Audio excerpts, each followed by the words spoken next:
Yes, thank you. Yes, please. Bill? Thank you. I can tell you, Bill, at first I was pretty shocked. After all, Mark had been with me, what was it, 6 years? And I tell you, I was pretty dependent upon him. Well, it beats me, Jack. What on earth made him go to pieces like that? Oh, no. Mark did not go to pieces. Mark was a very stable fellow. No, it was my fault, really. Bill, do you remember when those fellows found all that Spanish treasure just off the beach at Lucaya on Grand Bahama Island? Yes, I remember that, Jack. About a year ago, wasn't it? That's right. Well, I thought it would make a good story for our monthly edition. Human interest, everybody's dream, you know the sort of thing. Well, I sent Mark on that assignment. Not only because he's a good reporter and can spot a publicity stunt from the real thing, but he'd been working hard lately, and an assignment on what I then thought was a sleepy, sunny island would do him good. I must say he seemed to appreciate it, even though he didn't really believe the treasure story. Mark was from Missouri, as they say in America.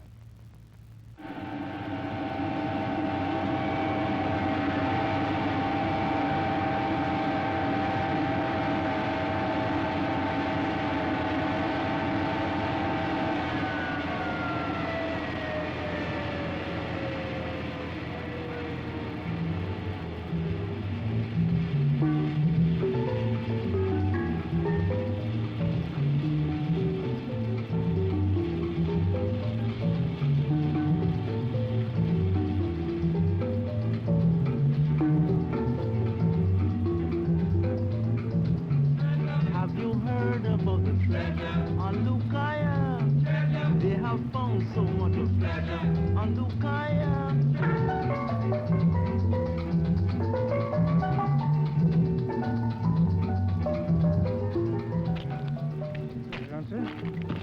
Where to? Lucaya Beach Hotel. Please.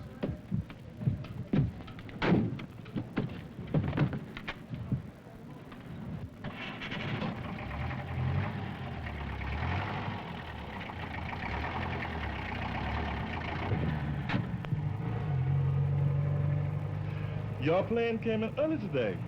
Must have had a big tailwind. Did you hear about the big treasure they found here? Man, those boys must be pretty happy.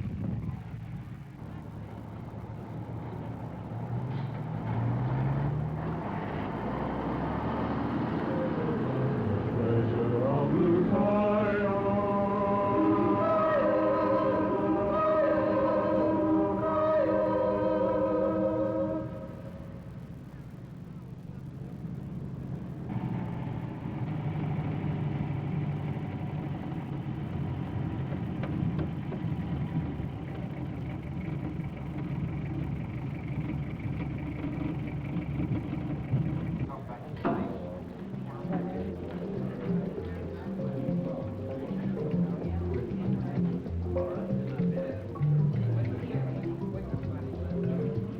Nice to have you with us, Mr. Stevens. Front, please.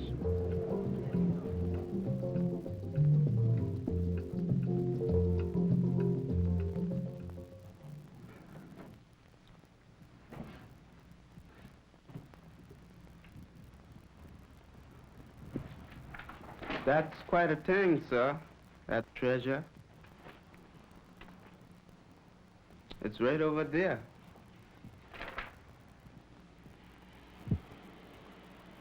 Yeah. What about that? To be or not to be? Very rich. Right out there, huh? Yeah, I'm not properly dressed for this. What I need is the casual look.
Have you heard about the treasure in Lucaya?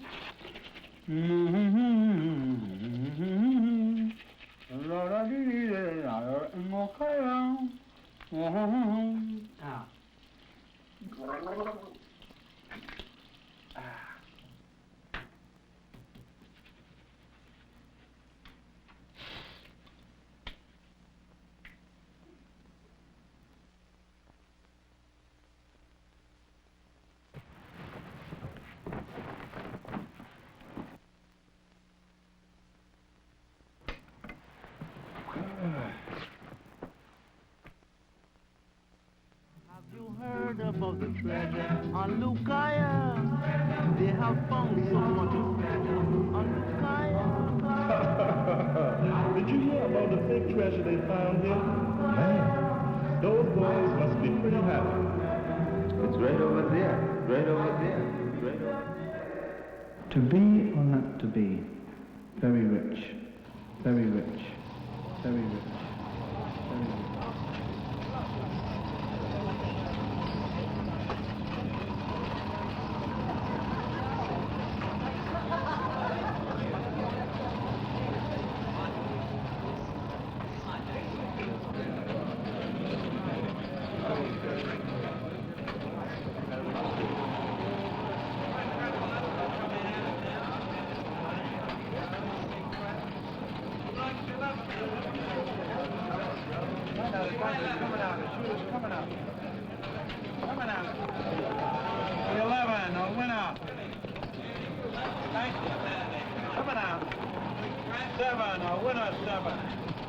Gentlemen, make a bet now. The dice are coming out.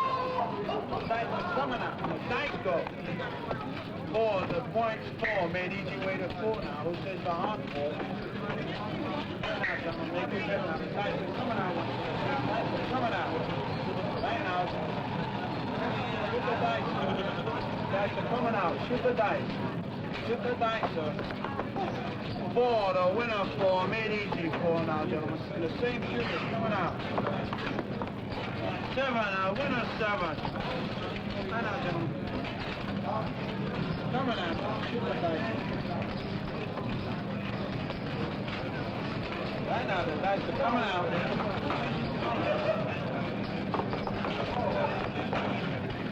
7, a winner 7.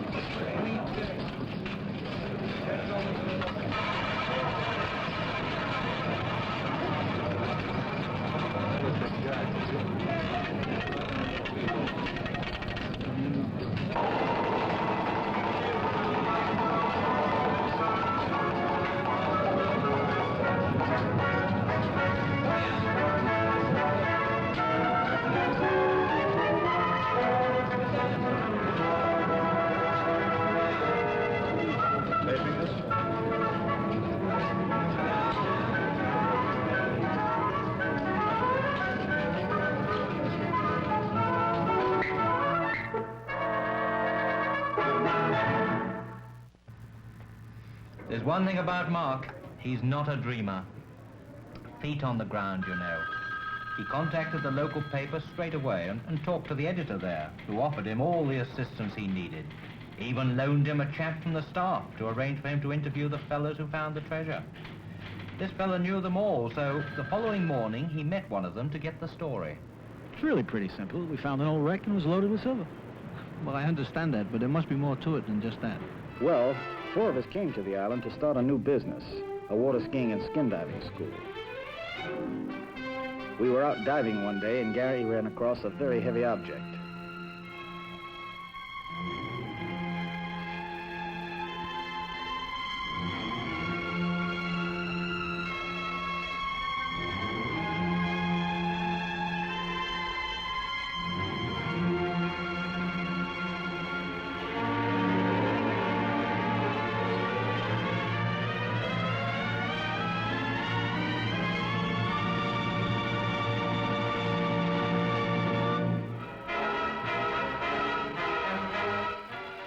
When he finally got it up, to our surprise, it turned out to be solid silver.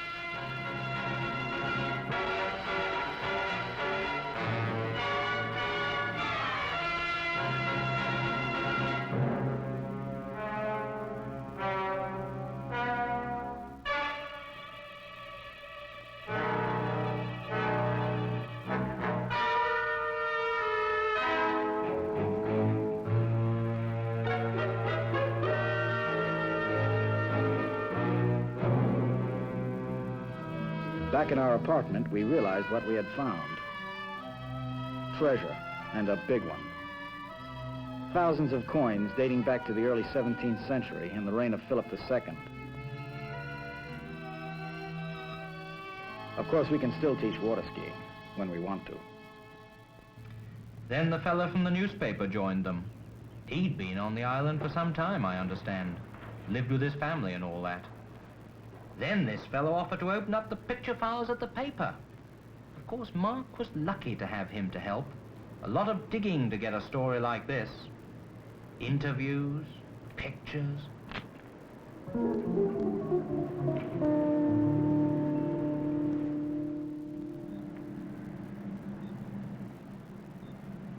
Nancy, do you have a husband? No, silly. But I do have a brother, and we have to pick him up from school on the way back to the office.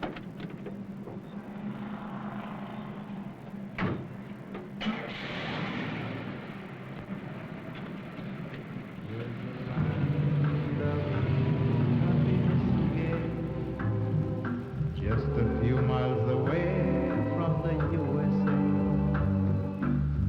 with the waters around so bright and clear, and lots of warm, nice atmosphere. There's a city with lots of things I know, as I stay in my dreams and watch it grow, and the sun peeping down from up above on that lovely Lucaya, that la la la. Lucaya, Lucaya, oh lovely Lucaya. For the sun comes up at the break of dawn and shines on Lucaya, that lovely land.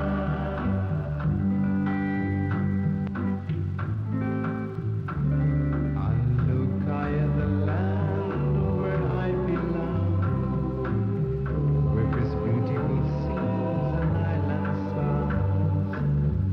From the trees you can hear the whispering wind, with a soft melody and a sweet beginning. And to sit by the seaside every day and gaze as the sunset passed away, and pray to the heavens up above for that lovely Lucaya, that la la la. Lucaya, Lucaya, oh lovely Lucaya. For the sun comes up at the break of dawn and shines on Lucaya, that lovely land.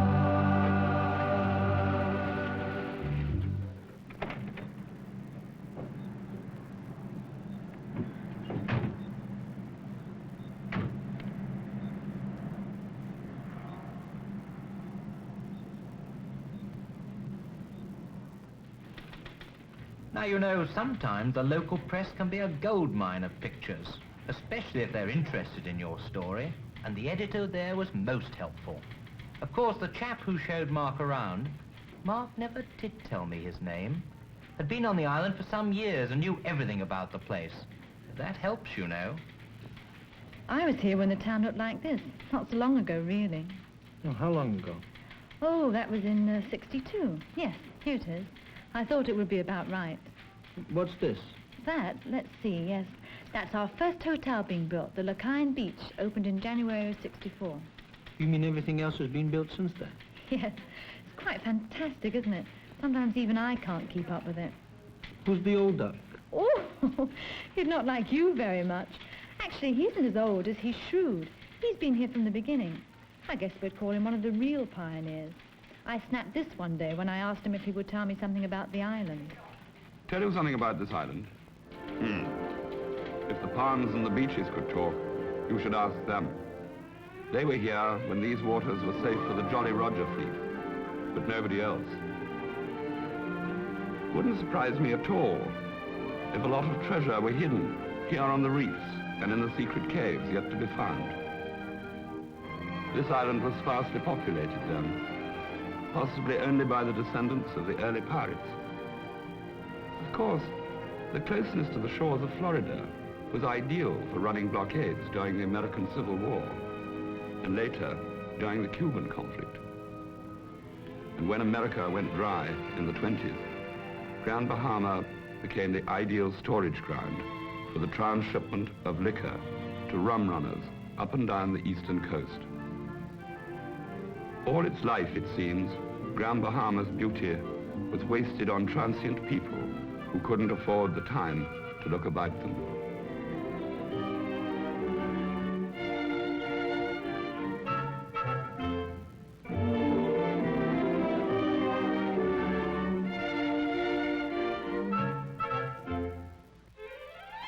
It wasn't until 1955 that Wallace Groves, an American financier with vision, conceived the idea which was become Freeport and Lucaya, the building of a tax-free community with a balanced economy. Other men of vision watched with silent interest until they were satisfied that the job was done. Men who would create community services so essential to growth, and men of finance so essential to economic stability, and men of industry such as United States Steel, the Syntex Corporation, and Holiday Inns International. Yes, Grand Bahama's beauty has been joined by the man-made wonders of design, imagination, convenience, and comfort. What am I doing here? It seems odd when I look back on it. I came to the island years ago to sort of semi-retire. Do you know, I'm busier now than I ever was before. One of the real pioneers. Well, where do you suppose I could meet this pioneer? Well, he sells a lot, of course. But I understand he's quite a golfer, too. You could try there. Ah, here we are. These are some of the shots we used a few weeks ago. Can you use some of these? We couldn't use any of the pictures, of course, because they were not in color, and you can't really see a tropical island in black and white. Then he must have gone off by himself to write somewhere, because I couldn't find him. I tried reaching him by phone, but...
Mr. Mark Stevens.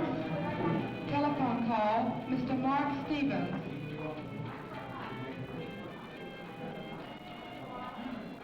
Hello, this is Mr. Stevens. Mark, where on earth have you been? I've been trying to reach you. Yes, Chief. Well, you see, this chap from the paper here, he took me to the other end of the island. It's almost 60 miles away. All right. But Mark, I want you back here just as soon as possible. You're not on holiday, you know. What about the story? Oh, it's a big one, Chief. It's a real big one. That's what's taking so long. Well, move along with it. Move along. I'll see you in a couple of days. And Mark, don't let any sand get in your shoes. Did you hear me? Mark, I said... Oh, yeah, I heard you, Chief. I heard you. Well, you know me better than that, Chief. It's a big story, and it takes time, that's all. Yes, you said that before. I've got another call waiting for me now, but I'll see you in a couple of days. Goodbye, Mark. Goodbye. Mark was always a real digger, never content with just skimming a story. He must have talked with every important person in town, from the man who started it all to the other top executives in the Port Authority. They explained how Freeport Lucaya was born and how in only a few years they brought in industry on a wide scale, as well as all the other niceties of a well-planned community. And do you know something? There are no taxes there. None at all. Really? Well, anyway, I suspect Mark stayed over another day to relax. Could have found a girl for all I know. Although knowing Mark, I doubt it. Have you heard about the treasure in Lucaya?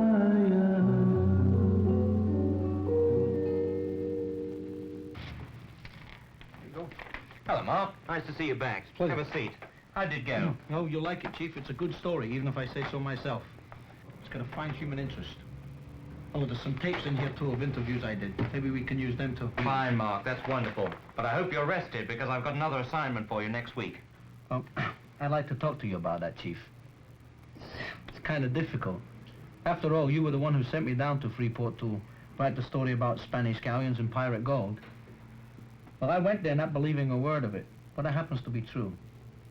The treasure's there, and the people who found the treasure are there. In fact, the whole story's in that envelope. But there's a lot more to it than that. You see, this treasure may be worth millions, but nobody knows. But the bigger treasure's Grand Bahama itself. This is a creation of visionary people. There's a wealth of opportunity there for everybody. And I, for one, can't ignore it. That's why I'm going back. This time as an individual, and not as a newspaper reporter. Because I think my future lies there. Well, that was it. As I said before, it was a bit of a shock at first, but I'm feeling differently about it now. The world's getting smaller all the time, Bill. As the advertisements say, you jet there in no time. And after all, I lost a good man here, but I gained a good man there. And I'm not complaining. May I have your attention, please? BOAC announced the departure of flight BA 500 Super VC-10 service for New York and Freeport, Grand Bahama. Passengers are requested to board the aircraft through gate number 23. Well, Bill, that's my plane. I must go. Thanks awfully for coming along to lunch. And don't forget, if you do get down there, let me buy you one of those frozen daiquiris. Certainly can. Cheery, bye. Bye-bye, Jack.